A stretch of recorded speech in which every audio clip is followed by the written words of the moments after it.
I'm back, baby, with more disturbing book recs for you weirdos. So today I'm doing part 2 of my shocking, depraved, disturbing book recommendations. I will leave part 1 linked up above and down below. So I did film a video with a lot of transgressive books in that video, transgressive fiction. This video is kind of a mixture of some things, but we're gonna get into it. So I'm gonna be sharing with you some of the most shocking, depraved, wild, insane books that I've read, okay? As usual, you know, the word shocking, disturbed, depraved, whatever, all of these words are subjective, so you might not find these as shocking as someone else does, etc. So yeah, and as always, if you are triggered by something, make sure you look these books up ahead of time, okay? I don't need anyone sending me their therapy bills, okay? So first things first, let's start with some horror. I'm going to talk about a book that I've showed on this channel a million times, that is Tender is the Flesh by Augustina Bazterrica. This is one of my favorite books of all time. I think this book just has so much to say, but this is it's a dystopian world where animal meat goes poisonous and basically they start factory farming humans. So our main character is working at this factory farm and he gets like a human to take care of, to like raise and slaughter, and we're just following this like ethical, moral dilemma going on. But yeah, just seeing the way that humans are fed and raised and bred on this factory farm, exactly how like cattle, etc. would be treated. It is disgusting, horrific, and this book is so bleak. This book is so bleak. The ending, oh, chef's kiss, but so depressing and so bleak. I absolutely love this book. Has a lot to say, not only about our food and where it comes from, like factory farms, but also has a lot to say just about like consumerism as a whole. Yeah, absolutely love this book. Unfortunately, Augustina Bazterrica is a one-hit wonder for me with this book, but I love it. And moving on, Perfume. This one is kind of like a modern classic. So we are following this man in 1800s France, and he is born with no scent. So he's born and his mother basically from birth tries to kill him. So he ends up an orphan and has a really terrible upbringing, but his wet nurse and like none of these people want to care for him because he does not have a scent. And so they think that he is evil. And so he grows up and he notices he has an extraordinary sense of smell. So his scent, like his sense of smell is kind of how he communicates. That's his language. Like he just has this heightened sense of smell. And so he becomes a perfumer and he realizes that the best smell of all is of human flesh. Yes. So he becomes a murderer. Okay, there's more to the story than that. It does get better and better as you go. The ending is phenomenal. Yeah, it's really just like exploring love and the nature of love and this whole like moral and ethical dilemma of like, okay, do we feel sorry for this killer for what he's been through, or like do we hate him because he's a killer? It's one of those. Really a thought-provoking read. The Troop by Nick Cutter. This one is about a group of Boy Scouts. They go on this Boy Scout trip, I don't know, with their scoutmaster, and they notice in the woods there is an emaciated man, and there's just something not quite right with this man. Something a little creepy is going on. Basically, their scoutmaster is killed, and the story goes from there. It's a survival story about these young boys in the woods trying to survive. There's so much gross body horror and imagery in this book. It is extremely well written, but it's very gross. And not only that, like The one kid in this book is so fucked up. He's such a terrible, awful child. He's like a serial killer in the making. So reading from his POV, like reading about this boy, I think was the most disturbing part of the book. There are some animal cruelty scenes, so be mindful of that going into this one. But this one was, Next, The Devil All the Time by Donald Pollock. So this one is kind of, I don't even know the genre. It's kind of a mix of like thriller, horror, crime, drama, I don't even know. So we're basically following this guy who returns home from World War II, and he becomes obsessed with religion and making like sacrifices, and he has streaks of violence. And then we're following his son, and we're watching him grow up in this household that's obsessed with religion. And, you know, there's all this violence and abuse that takes place in this household, and kind of how these things morph him into an adult.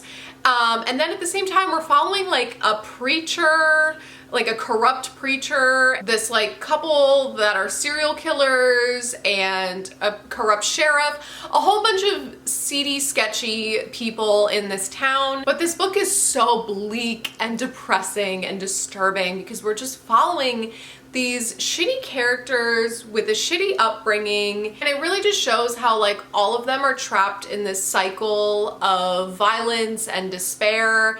And I love bleak, depressing books. And this one is definitely that. Very well written, very well done. But yeah, it's a bleak one. Then speaking of bleak and disturbing and depressing, the king of bleakness in his novels, Bret Easton Ellis. It's not a Meg video without some Bret Easton Ellis recs.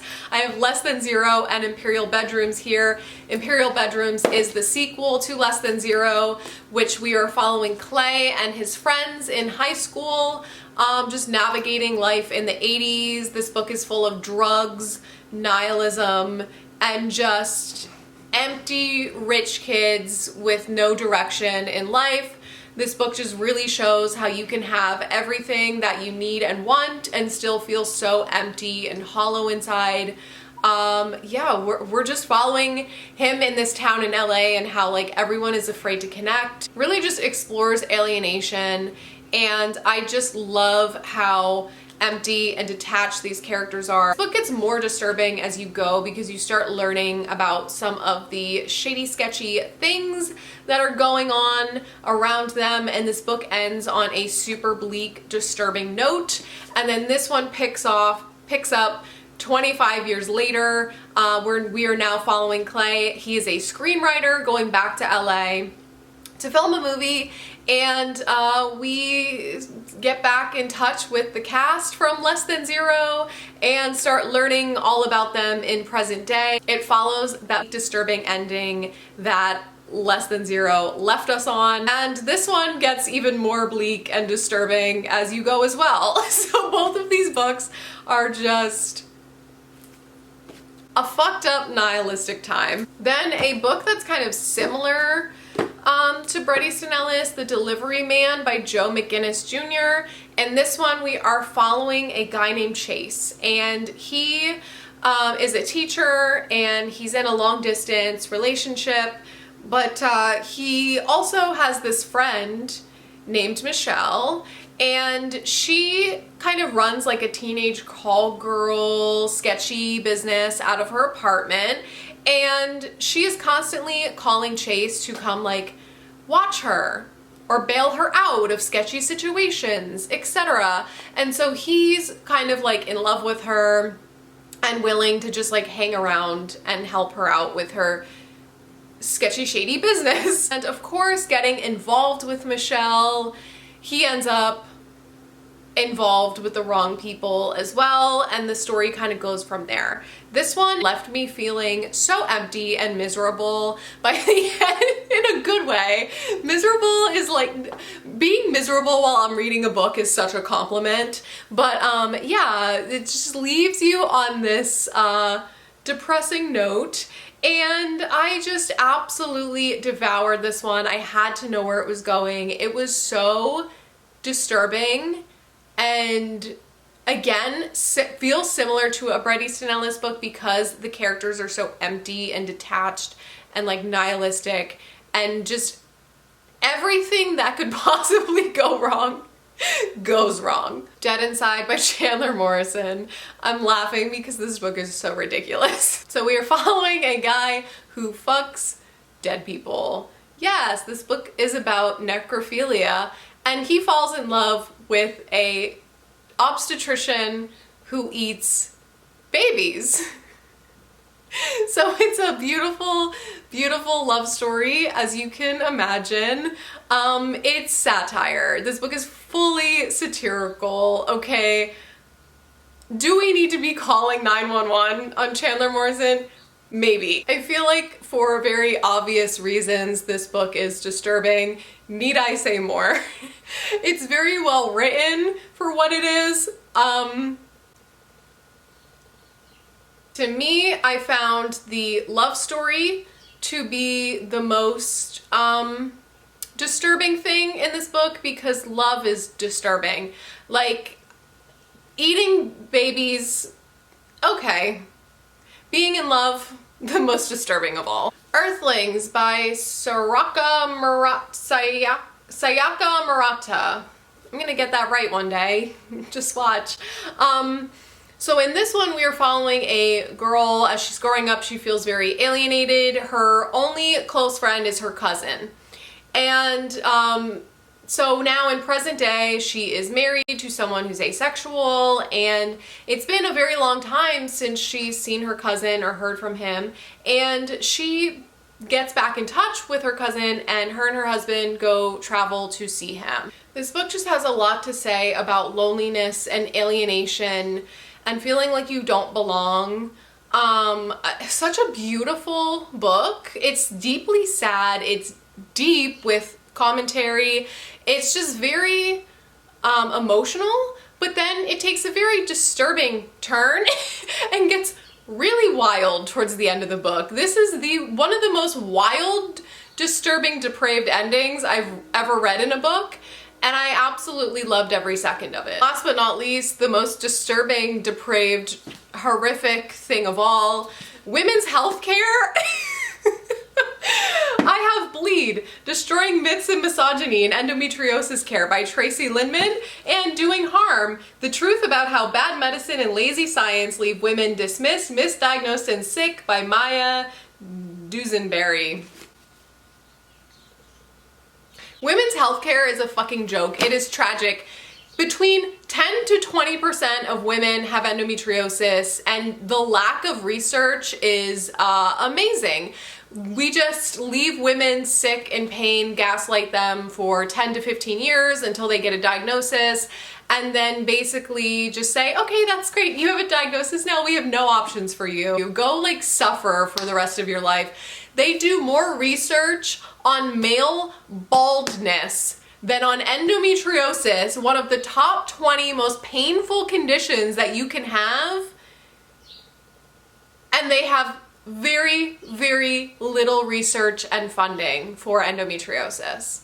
And it affects between 10 to 20% of assigned females at birth, okay? Just get that through your head. And we're worried about men going bald prematurely. So I recommend these books because women's healthcare is disturbing. So yeah, thank you. Thanks for listening to my TED Talk.